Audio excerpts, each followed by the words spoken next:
Hi, I'm Kathryn Lopez from the National Review Institute, and I'm so grateful to be welcomed by my friend Andrew Doran from the Philos Project, who is live in Jerusalem.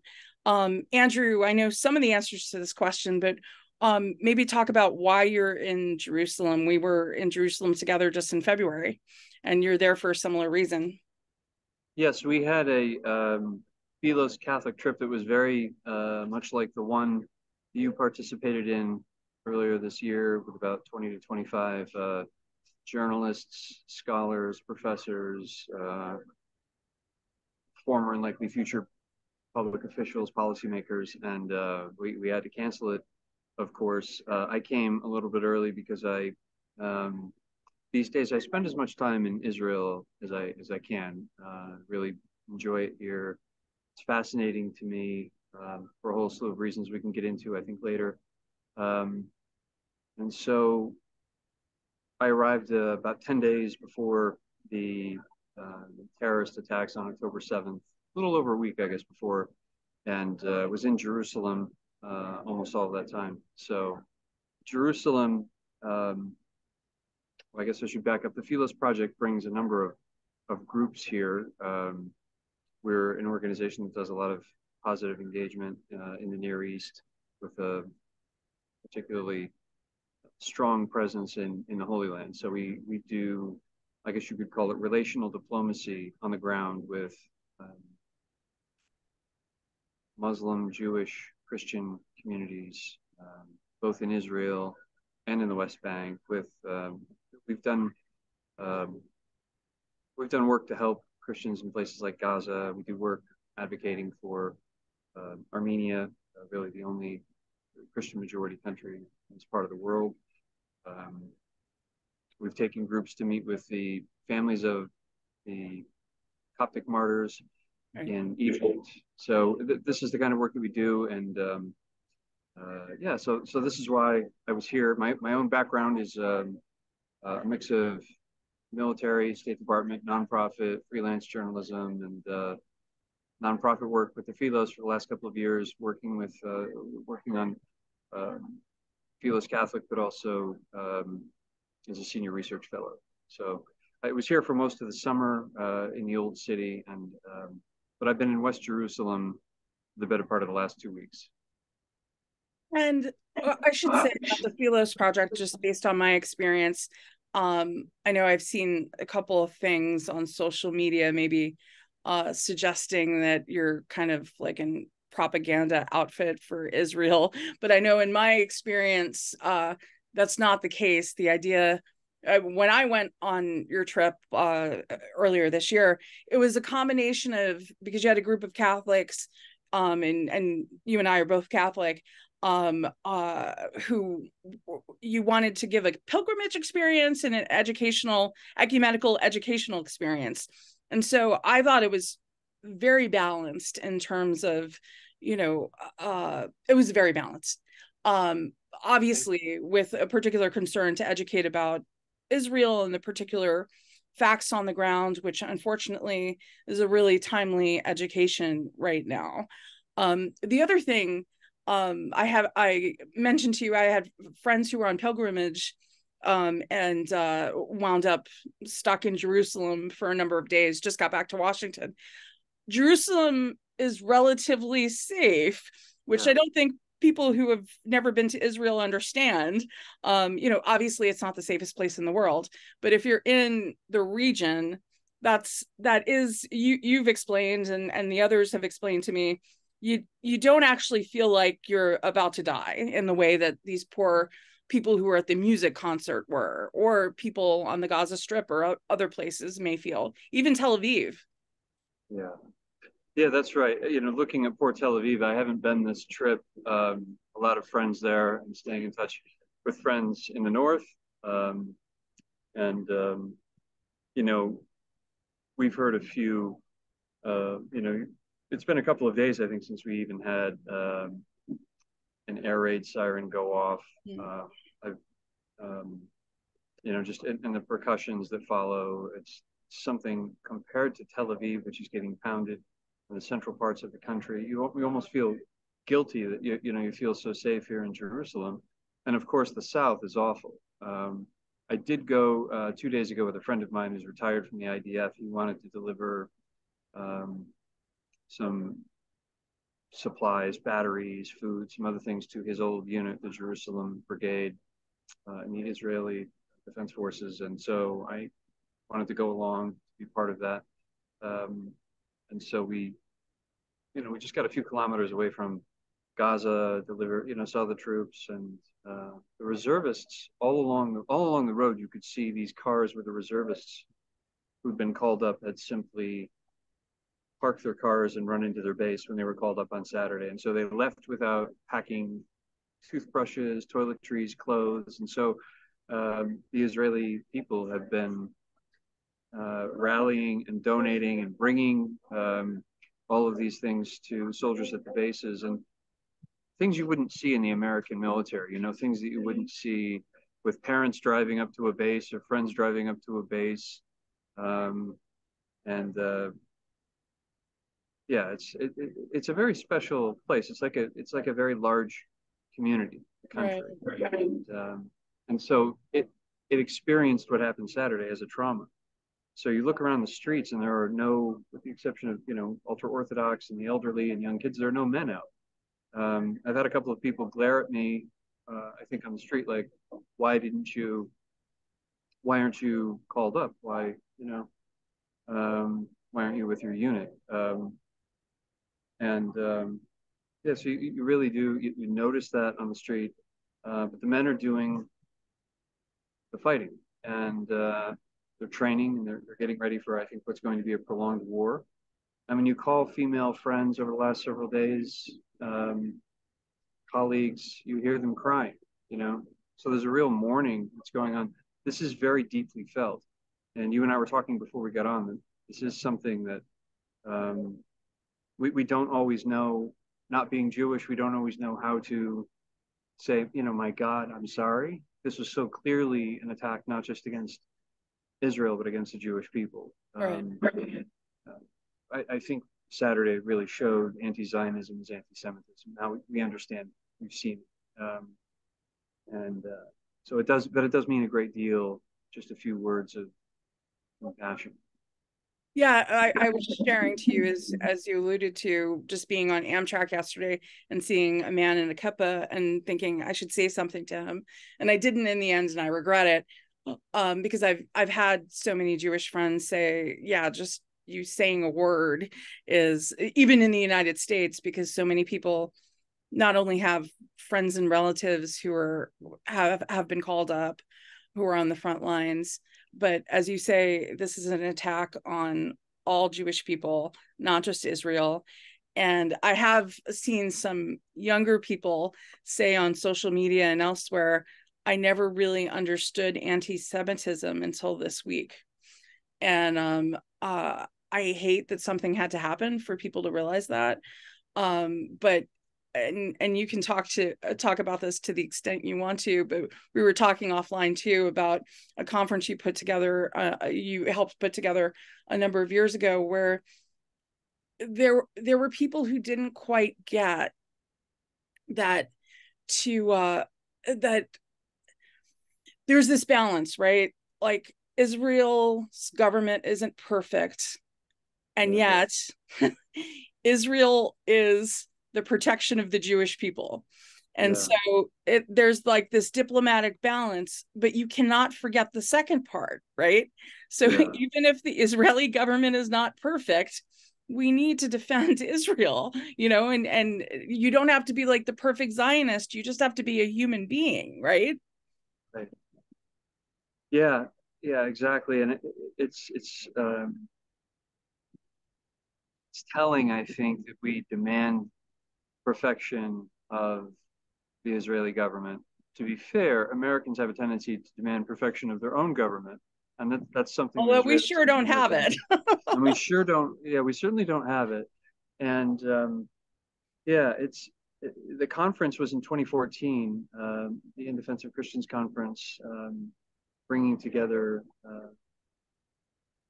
Christian communities from around the world in Washington, D.C. And we organized the conference before ISIS was a known acronym. And by the time the conference was about halfway, through into the planning phase, ISIS had overrun much of the Nineveh Plain, slaughtering Christians, and it was that sense this was absolutely needed.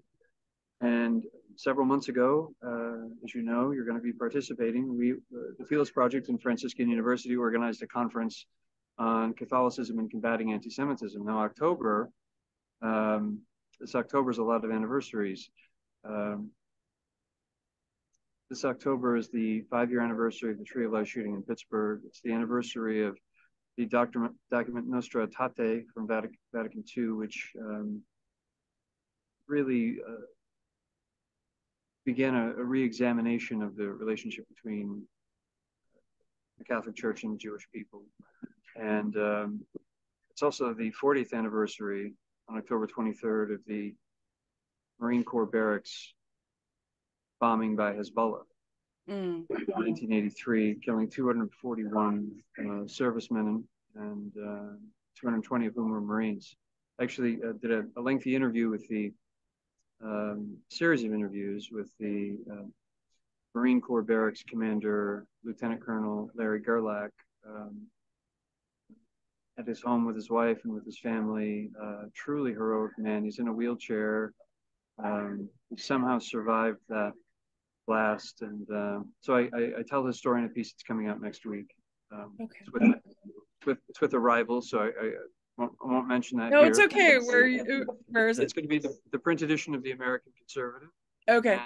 And they are generously publishing it online a week early. So okay. I'll send it over. He's a devout Catholic and just a wonderful human being, Larry Gerlach. So I hope I did justice to his life and his story in this piece.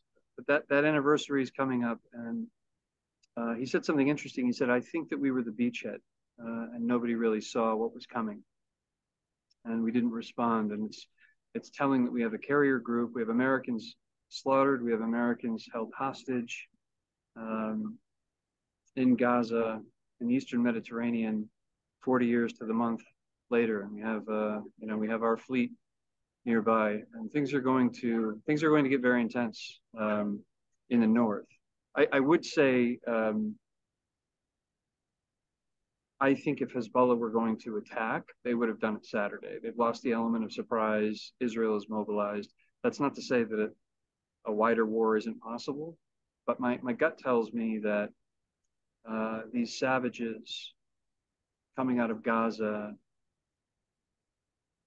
probably went beyond the bounds that, the entire world. You see Muslims around the world condemning this. You see people who have been very neutral on Israel over the years who have suddenly stood up, and they understand Zionism now. They understand why Israel has to exist. At the same time, we've also seen a lot of the contrary. We've seen from surprising corners a lot of moral equivocation. Well, and unsurprising corners, to be honest. Unsurprising corners, yeah.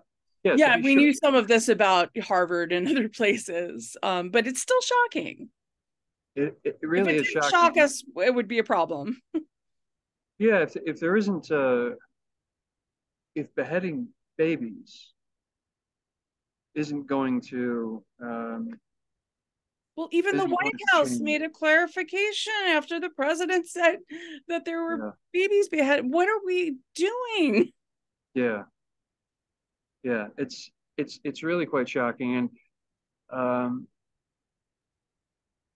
I've been sharing videos with Israeli friends as they come in to try to be a source of encouragement, which doesn't come naturally to me. To work on. I laugh because I know you a little bit. Yeah, I'm a little bit dark and intense to be around, as people will say, but I've been trying to share that with Jewish friends, and I really do feel terrible for Jewish friends who are not here, who want to be. They're especially if they're alone, they're not with community. There's something about being here. I feel kind of guilty about that too, that I'm here and they don't get to be. And so many really want to be. here. So sharing, the various rallies around the world, sharing some of the statements coming from unexpected corners like NBA players with, I think you probably, I don't know if everyone should see it, but most people should see it. It was very encouraging to see that NBA player say what he thought about certain organizations that were still standing behind Hamas. And at the same time, there are a lot of, I was just going to say, go ahead. Sukkot just ended. So when I got here, there were so many young American Jewish pilgrims who were here for Sukkot from all across America. And Luke Moon of Philos and I watched football in a bar off Jaffa Street. We watched American football, the NFL, and we were probably the only two non-Jews in the place, and it was full of young guys in kippahs, and it was just jam-packed. Kids from all across America. Wow. They were here. So they were here for the holy days. They looked like they were college age, Orthodox. Even young Judaism, even Judaism in America among youth is becoming much more religious, much more traditional. But they were here, and they're going. They're probably back by now, most of them. And I think, can you imagine being here for that and then returning to your campus in America to see a rally? We're going to hear those stories about kids who were here for the attack. Wow. And back to witness. So this is going to be a game changer. That's not going to be forgotten. I don't think we'll ever in our lifetimes see an incursion into Israel like the one that we saw. I don't think that's going to happen again. I don't know what's going to happen. Pray not. Yeah. I don't know what's going to happen in the north. If I were Israel and I were mobilized and the world was behind me and I am thinking never again. Having said that, the Iron Dome was very effective, but Hezbollah has 150,000 rockets, much more deadly precision-guided munitions. They have the ability to pick one side of the street in Jerusalem versus the other, so they can really do a great deal of harm. They also know that would be fatal for them. So we hope for peace, but Iran has been very bold of late, and I guess we'll have to wait and see. Do you have about, I think we've had American politicians say pretty reckless stuff about Iran. Obviously, Iran is an evil player in this, and likely, based on reports, a player. But the idea of America going to war with Iran is not something that we should be talking about casually, obviously. Yeah.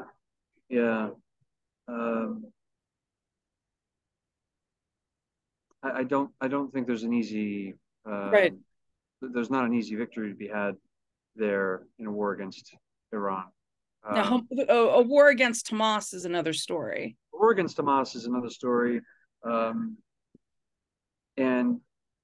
Israel's going to win that. They would win a war against Hezbollah. It would just come at a great price. And when you talk about Hezbollah, I just feel for the poor people of Lebanon who are so long suffering. Yeah. It's like the last thing they need. Yeah. But these damn terrorist groups don't care about the people, Yeah, they don't. They're hostage in Lebanon, and I did work a bit on Lebanon policy in government, and it's heartbreaking, and it's the most difficult problem I think that you could look at. How do you resolve this problem? How do you have 150,000 rockets? What do you do about that? So yeah, Lebanon is really several countries in one, and in 1920, as the saying goes, there was more bitten off than they could chew. And so you have the situation of Christians in Mount Lebanon and other places, and East Beirut, Junia. areas that are distinctly Christian. You can go there, and you might even feel like you're in Austria when you see all the crosses and all the churches and the statues of Mary in the city center. But you're in the Middle East, and it is very much a hostage country. They don't geographically control everything, but if you're Israeli, you look north, all you see is Hezbollah because they're right there on the border. They have almost all the area south of the Litani with tens of thousands, hundreds of over 100,000 missiles pointed here at Israel. It is heartbreaking. It's absolutely heartbreaking. It's not clear how this is going to end. Yeah.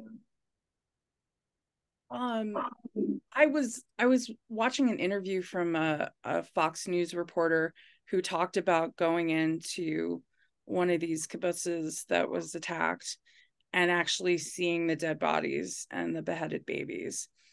And how does a human being see that, right? And I'm thinking about a journalist for obvious reasons, but all of these young IDF soldiers and all these emergency services people, some of whom have died in the midst of this already. As you say, it's a trauma. It's a trauma for like American Jews. It's a trauma for Jews who are in safer places, in not safer places.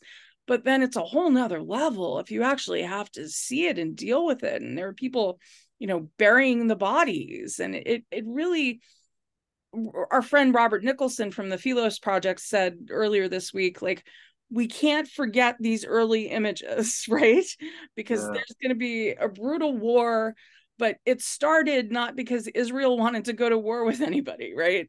It's because of this brutal, barbaric inhumanity. And you don't want to overdo like showing people the images, but then of course you have like these progressive academics who are like, well, if I don't see the bodies, they don't exist, right? Show me the headless babies. But there is a balance in making sure we document what really happened and keep that in vision, so you can't have this lack of moral clarity that we've already seen in less than a week. Yeah.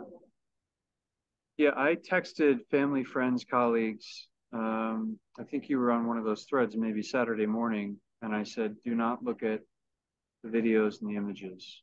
And I remember during the ISIS beheadings, people saying, well, I watched this video and it really made me angry because I thought that's a very intimate moment. Nothing more intimate than the moment of death. And you don't get to share in that as a kind of voyeur. Right.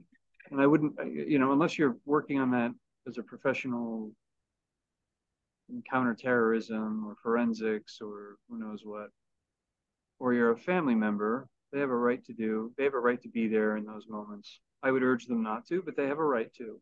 Nobody else should do that. And so that was pretty much my posture as I was looking through, and then I stopped looking and I texted friends, family, and colleagues and said that. And by the end of the day, I was rethinking it. And I thought, okay, there are two categories of responses here that are lacking empathy. The first is we're just bombarded with horrible things all the time. And some of them are true and some of them are not. And so we can only take so much, we can only take so many horrible things because that's all we get all the time. But this was especially evil. This was a kind of, and maybe we'll have time to get into this question. Is there a spiritual dimension to anti-Semitism that is unique? And I think the answer is yes. I don't know that I always thought that. There might have been. I'm sure there was a time when I thought it's just like every other kind of hate. It's just a little bit more pronounced. Or no, I think there's a spiritual dimension to it, and that's why it feels so different. So you could intuit something, even just being aware of it. But a lot of Westerners, a lot of Americans, a lot of Christians, even some Catholics were skeptical and equivalency set in, and it's extremely poorly informed, by the way, but the moral equivalency set in. Well, Israel's unjust. Israel doesn't belong there. They stole the land. And then you could almost tell it began to change as people saw images. And this is a common thing too. My wife looked at it. My sister looked at it. And she told me and showed me, right? Like it's women telling their husbands, no, you're wrong about this. Like this is different. And I think I've just seen that change with a lot of people, and people have, come around to comprehending that this was so far beyond the evils of 9/11. This is worse than anything we've seen. Worse than the ISIS beheadings. This was worse, I think, than anything just about that ISIS did. And so I'm hopeful about that we can show people. Yeah. People can learn. And then the other response is simply antisocial, hateful, evil, quasi-demonic. You've seen that on Twitter too. And those aren't things, I'm not talking about things happening in Gaza. I'm talking about New York City, Los Angeles, Massachusetts, London, Australia. Shockingly, quite a lot in the Anglosphere. So, sorry, Kathryn, you were going to say. No. Even better than I, but I know too much myself about the demonic aspect of ISIS. They're just, we won't go into it. But there is something particularly demonic about anti-Semitism. And in the last couple of days, I can't help but look at images of like the Pietà and, the sorrowful mother, a Jewish mother, and Jesus, who is a Jew, crucified, right? And there's just, and that just draws me into a deeper solidarity with our Jewish elder brothers, and I think it has to. And one thing that really, really made me so sad, I realized, there are silly little logistics about this. The attack happened on Saturday. People were at Mass on Sunday. People in the parish put the petitions together during the week, so they didn't change the petitions. But when I went to Mass on Sunday, I didn't hear anything about Israel. And I think that's true I go to Mass every day. I haven't heard prayers for, different churches I've gone to. And we had this happen. I remember during the ISIS genocide, I would go to Mass and I'm like, why are we not praying for the Christians who are being beheaded, right? But similarly, why are we not, and this is not across the board, and the Pope has prayed, and the Latin Patriarch has called for a day of fasting on Monday. And so again, this is not across the board, but if Christians don't take this seriously, intimately, we're not who we say we are. The other thing that you said about 9/11, I really want to stress. Our friend Gil Troy, who is so wonderful and is on the ground, wrote a piece for the Wall Street Journal, and he talked about it being Israel's 9/11. And all I kept thinking about is I was in New York on 9/11, and I think non-Jews need to say this in a particular way. I was in New York on 9/11, and I remember one of the first responses being, and Jewish people saying this, like, we're all Israelis now. Like we now have this feeling like I have no idea when I'll be attacked, right? Now that didn't bear fruit in the way, I mean, obviously 9/11 was unbelievably an unbelievable trauma and death. But even though many of us felt like, everywhere we went, we would be attacked, that didn't really pan out. In part, probably because of national security and law enforcement.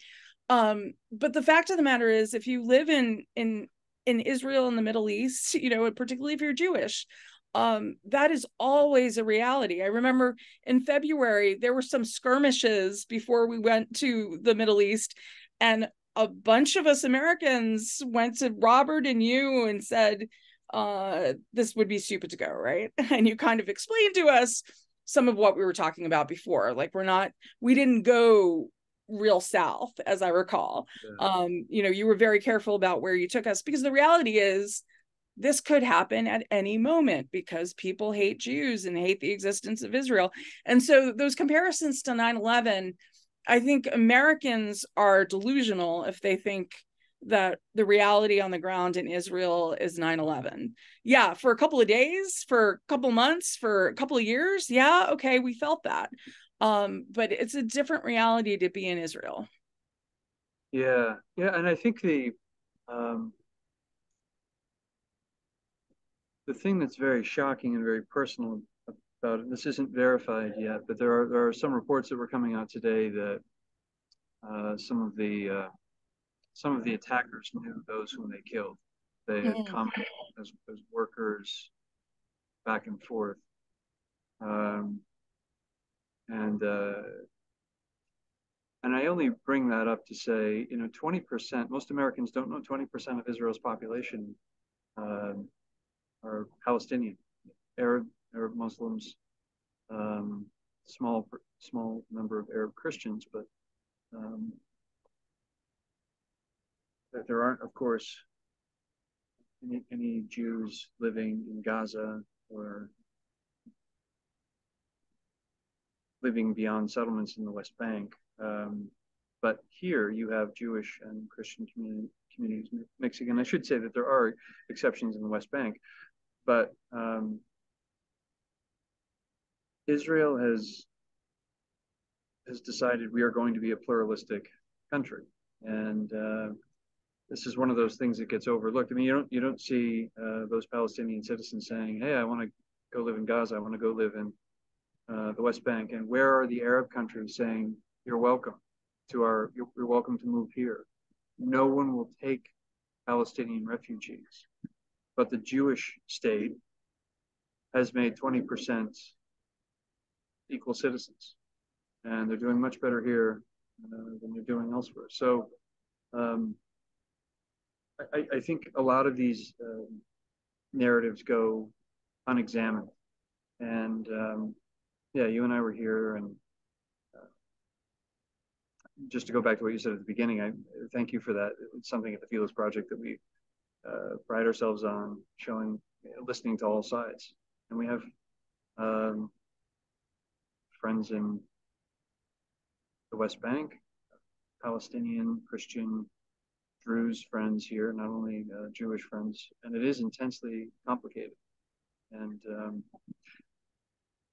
I have a friend in the north, actually, and she's been called up to the IDF, and her son is in an IDF unit, Maronite Catholic, speaking of Lebanon, serving in the IDF in the south of the country. Heartbreaking. She says, she can't sleep. You can imagine what sort of anxiety she has. So it's a terrible time for the entire country. And as you point out, there are women serving in the IDF as well. It's not just men. Muslims, Christians, Druze, of course, it's majority Jewish, but they have Bedouin serving in elite units, a number of Muslims who volunteer. The Druze community, even though they're very small, have the highest percentage of representation in the IDF. Really? The highest percentage in the country is not even Jewish, it's Druze. And Israelis take a great deal of pride in that fact. And my friend whose son serves in the IDF, the Maronite Catholic from the north, he was going to the Galilee in the north is only 46% Jewish. The rest is overwhelmingly Muslim and a small percentage Christian. There are few Christians left even in the Galilee. And he was in an Arab school as a teen. And on the Israeli Memorial Day, he stood up to pay his respects, as much of the rest of the country in Israel was. But he was the only Christian in an all-Muslim classroom. And his teacher scolded him and said, "How dare you stand up? Your ancestors were displaced from their village." This is within Israel, by the way. Taxpayers are paying to have teachers who talk about how terrible Israel is. And he said, they died for me.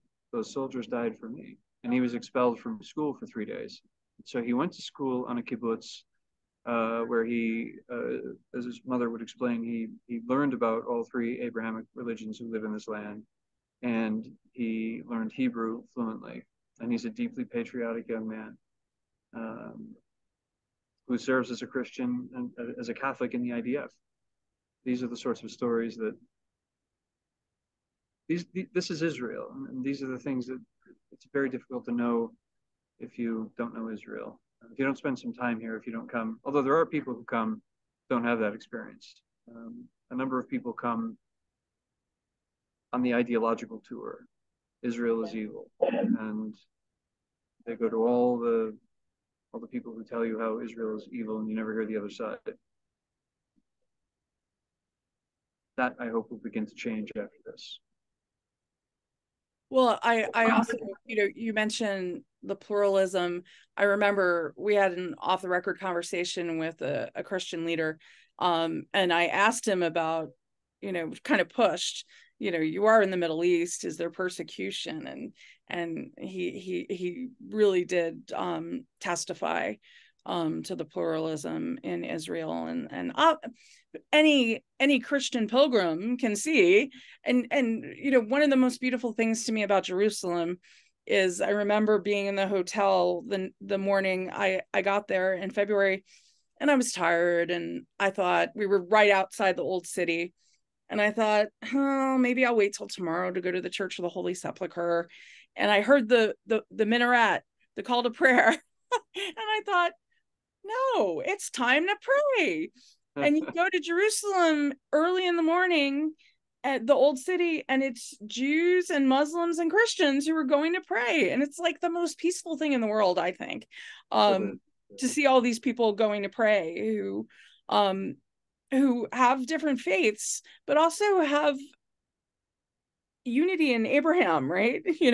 There is this common heritage. We don't have a ton of time. You mentioned the conference at Franciscan that you've been helping to put together, and that I'm really happy to be able to speak at. And some of the people who were on our tour pilgrimage event in February will be on there, Mary Eberstadt and others. Can you talk about the importance of it? I mean, it's an unfolding importance now. Yeah, absolutely. So we've put together a coalition document of lay Catholics, a statement of solidarity and action with the Jewish people, and we're going to share that at the conference. And we talked And about, as you mentioned, you started putting this together before you had any idea this would happen. Many months ago, over 6 months ago, and probably more like 8 or 9 months ago. And we thought about, we could do this in New York City, we could do this in Washington. And then we discussed it and said, Catholicism in America demographically is getting smaller, but it's also becoming more Orthodox, small L. So where are the centers and where are the places where we can shape Catholic thought and how American Catholics see the Jewish people and the land of Israel, the Holy Land, how they understand their own roots in this place, in the people here, and in Judaism. And we thought, okay, Franciscan University makes a lot of sense. And my colleague Phaedra Shapiro noted that Nostra Aetate, she's an expert on the subject, and she said, that's the same week as the Tree of Life shooting anniversary in Pittsburgh. And so we should know, for people who don't realize, Franciscan University, to get to Franciscan University, you fly into Pittsburgh. It's that close. Yeah, it's a 20-minute ride at the airport. And so we're bringing in a number of Jewish and Catholic speakers to talk about Jewish-Catholic relations, the history, and the way ahead. And of course, could never have imagined that something like this would happen, that would propel this subject to the forefront of everyone's mind. And people are, I'm beginning to see that there's a very that it's very important at this time to answer those 101 questions, not just about Israel, but also those fundamental questions about Catholicism and Judaism. And so it's a great opportunity. It's coming in the aftermath of the most horrific day since the Holocaust, since the end of the Holocaust for the Jewish people. None of the 48 war, the 67 war, 73. I don't think anything has traumatized the Jewish people in quite the same way as the last few days. And I think we're also going to see a lot of very hard conversations happening within the Catholic Church. Among Catholics, starting with American Catholics, I think there has been, probably for too long, the residue of a very old kind of anti-Semitism. At times can be subtle, at times it can be more pronounced, but that can be somewhat theological. Covenant is over with the Jewish people. Jesus is Christianity is the new covenant. Everything is severed, and so you're just everyone else. You were the chosen people, but now you're just everyone else. And I think for me it was spending a long time thinking about, a lot of years reflecting on who is Abraham here? Who is this person who's called and who answered? And not being at all satisfied with Kierkegaard. Kierkegaard really gets it wrong. He doesn't really. He's looking at it as an enlightened bourgeois Dane who just assumes that the world would be the way that it was. In fact, the Danes, Germans, all pagan peoples, did what we saw on Saturday habitually. This is what the pagan world looked like: slaughter of children. And so the question Kierkegaard was asking, why would what kind of monstrous God? Kant is asking the same question. How could this monstrous God ask us to suspend the ethical? The real question isn't why God was asking. It wasn't God who was bringing child sacrifice into the world. It was humans and maybe some other unpleasant spiritual forces, but whoever's doing it wasn't God. And in fact, it's from that moment, following the binding of Isaac and the angel telling him to stay his hand, and with the establishment of that covenant, that everything else follows. And I think I didn't really understand paganism. I didn't really understand even Christianity. In some ways didn't make sense to me until I really grasped this, because there was this disconnect between, for me, I just saw a disconnect between the kind of naive but optimistic post-Enlightenment Christian view of the world. It was just somewhat optimistic. No, man without God is what you saw Saturday. That's what it was. And it's not an accident that it was targeting the Jewish people, because that's what it was in antiquity. And the special role that the Jewish people have played in salvation history didn't just come to an end. I could go on, and I don't know that we have enough time. But yeah, I think for me the spiritual tide really began to turn on Mount Moriah. That's where it all begins. That's where this taking back the terrain, 1 inch at a time from pagan occultism. That was the mission of the Jewish people. Their mission was to survive amid that horror. All of Abraham's neighbors were taking part in those kinds of barbaric rituals. That was the norm. Child sacrifice was the norm. And every time historians say, well, I'm sure what was said about the Vikings or the Aztecs or the Celts or the Danes, I'm sure that was all exaggerated. And archaeology confirms it with each passing year. No, it wasn't an exaggeration. There were altars built on skulls and child sacrifices, and it was all very common. So this was the world, and yeah, that's the world without the God of Abraham. Well, and not only is it profoundly unchristian to have even a latent anti-Semitism, we obviously we read both books, right? But also, I'm at the National Review Institute, and we talk a lot about gratitude and the necessity of gratitude to be conservative. We want to preserve. Bill Buckley always talked about the patrimony, all of what we've been given to be good stewards of. It's just profoundly ungrateful to not be grateful to the Jewish people and to not feel a responsibility to them in gratitude. And I do think I pray people are having a new experience of this right now. We talked a little bit, Andrew, at the beginning about, people are seeing all these images, reading all these headlines, and one of the things, and to mini preview of one of my talks at this conference, I'm I told you, obsessed with the Auschwitz Memorial Twitter feed, because every day we see all these faces. And one of the beautiful yet overwhelming things, people who died at Auschwitz, who were murdered at Auschwitz, and there's so many children too, which is just, if it doesn't move your heart, what is going to ever move your heart? But one of the good things about social media in recent days, but also overwhelming, is to see the pictures of people not as they were dying, but as they were before they went to the music festival, or they were in the ambulance trying to save people and were murdered.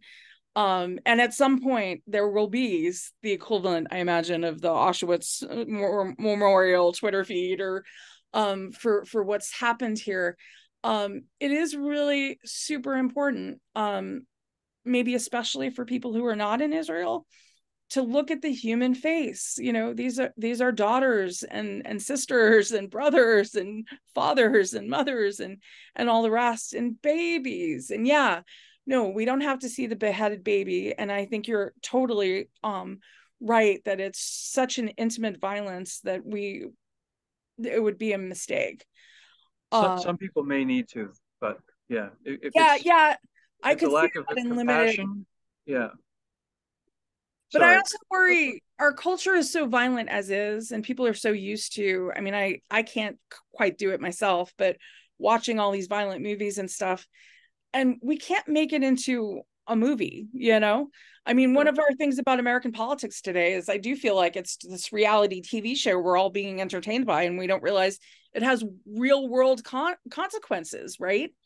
So I do agree with your initial instinct that we should not be looking at people being beheaded, and we should not be watching Hamas videos for sure.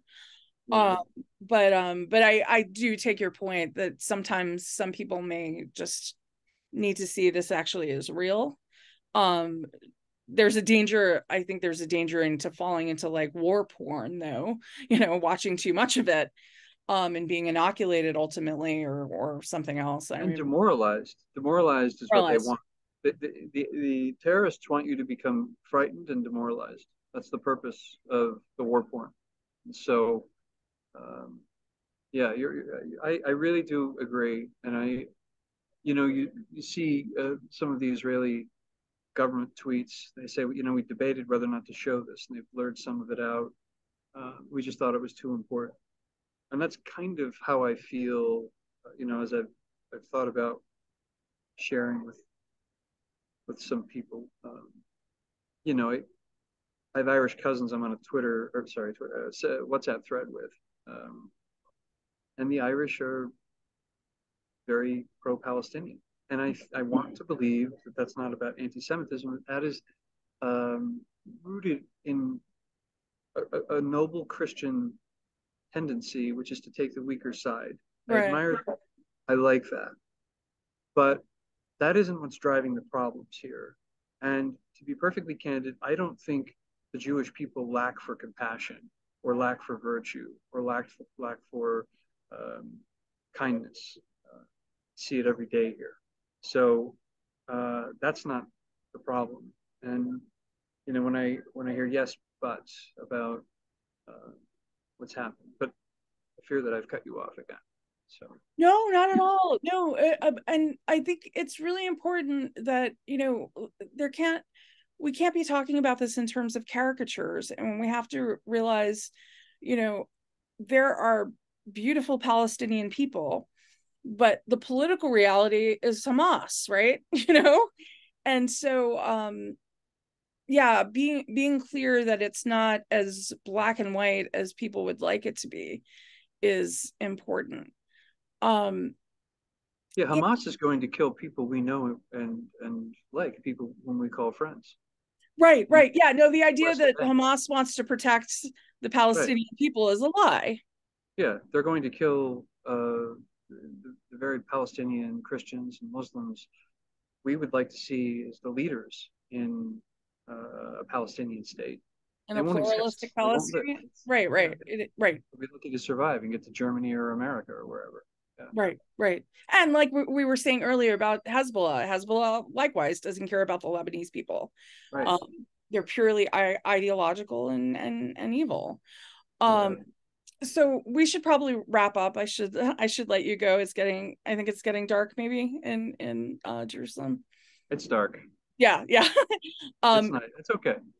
It's funny. I asked you about, when you asked me if you should sit outside, I thought, well, it'll be really noisy. I think there's been more noise from New York on my end, with sirens and things. It's been very quiet on your end. So one of the questions, or one of the emotions people have expressed to me in recent days is, especially if they're not Jewish, what can we do? um what should we be doing? Obviously pray, but not just like whisper Hail Mary, like seriously pray. Like Philos on Monday encouraged people to fast all day, make it hard. Like, we believe in the power of prayer and sacrifice. But also for non-Christians, non-Jews who are in America, who want to do something. What are your recommendations? Yeah. The Philos Action League was formed to respond to incidents of anti-Semitism. There's a desecration of a grave, or windows smashed, or something like this, and they show up. They find people who volunteer, and they show up with roses, with a bouquet of roses. And you really would be. It seems like such a simple thing. You'd be shocked at how people are overwhelmed. That one person, one community, one representative, one ambassador from Christendom is really what you are, showed up and said, "We're so sorry. This should never have happened." Gestures like that really do go a long way. I think prayer goes a long way. I know that priests are overwhelmed, and they've got everyone coming up and saying, "What about this? What about that? Can you pray about this?" And on top of that, these guys spent all those years in seminary only to become administrators, which they're not even, and so they're overwhelmed. But I think at the parish level, we could really do a lot more. And Catholic education really could do a lot more. And it's not really enough to say, let's study the heroes and villains, though there's something to that in the story of Jewish Catholic relations, the unpleasant recent centuries. There is, I think, quite a bit more that we could do at every level. But I think we also have to understand the moment. This isn't going away. We've seen what our institutions have produced, what they have encouraged. This didn't entirely happen in a vacuum. Right. And of course, a lot of the blame ought to be laid at the feet of Iran, Turkey, Qatar. The Palestinians themselves bear responsibility here. They are not passive agents in the their own tragic history, though some would have it told the other way. But yeah, I think there's a lot that Catholics can do and ought to do. But that said, people are just trying to live their lives. So prayer, as you said, the kind word goes a long way. We don't always know the right thing to say, and you stop. And my sister asked me this in Phoenix, Arizona, and her kids are lifeguards at the Jewish Community Center. So she figured out a way to say something there, figured out a way to say something to a doctor, and it does help. It means a lot, goes a long way. I spent an hour and a half on the phone with a friend in Rochester, New York, whose parents are in Ashkelon. God willing, they're safe. Still, they were safe as a couple of days ago. And the area, all of Israel is secure now, so I'm sure that they are. But it was a terrifying couple of days. We haven't spoken in probably, I don't know, 20 years. Wow. And I was just waking up, he was just going to bed, talked for about an hour and a half. It means a lot, you know. Rob talks about this a lot, how,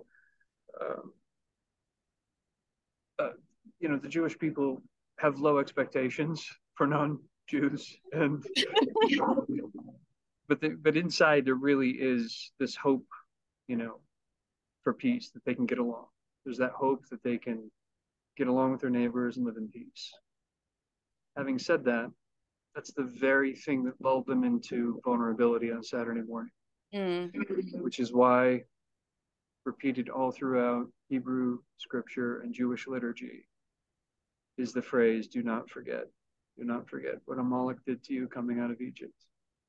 And that's what we saw Saturday. The Amalekites walked back into history. It was absolutely horrific.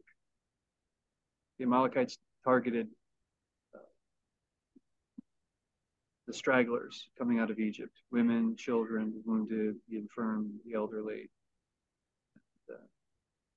A lot of rabbis think that is why God said, destroy the Amalekites, blot their name out.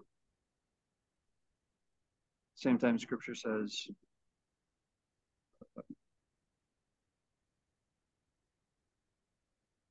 scripture says, do not forget, blot out the Amalekites, but it says Amalek will rise in every generation. So, yeah, I think in Exodus it says God is at war with Amalek. There's one translation of that. So if you don't think there's a spiritual warfare dimension to this, or a spiritual dimension to anti-Semitism, I should say view Genesis and Exodus, which, to be candid, I didn't have a great deal of, like a lot of Catholics, scripture was not a strong point, it still isn't, but I've taken a greater interest in it since last several years, spending a bit more time here in Israel. Well, and I've noticed a lot of people being called to pray for the peace of Jerusalem, which is also in scripture. And I do think that's imperative as we move forward.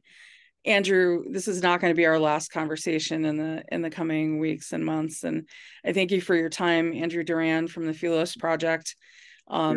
Keep an eye out for his upcoming article in the American Conservative, and I hope some articles in National Review as well as we move forward. God bless you. I hope you're safe. I know you don't want prayers for your safety. You want prayers for other people's safety, but just the hostages, yeah. The hostages especially, yeah. And the children among them. Thank you for your time. Thank you for being there. I think you represent, as you said, a lot of people who wish they could be there in solidarity and in presence. There's something about presence that's important. So I may or may not see you at Franciscan University later this month. You may just see me like this. Yeah, right, exactly. So thrilled that you're going to be there. Thank you, Kathryn. Thanks for coming. Thank you, Andrew, and thank you everybody who is watching this. Please share it with others. God bless you. Bye. Thank you. Bye-bye.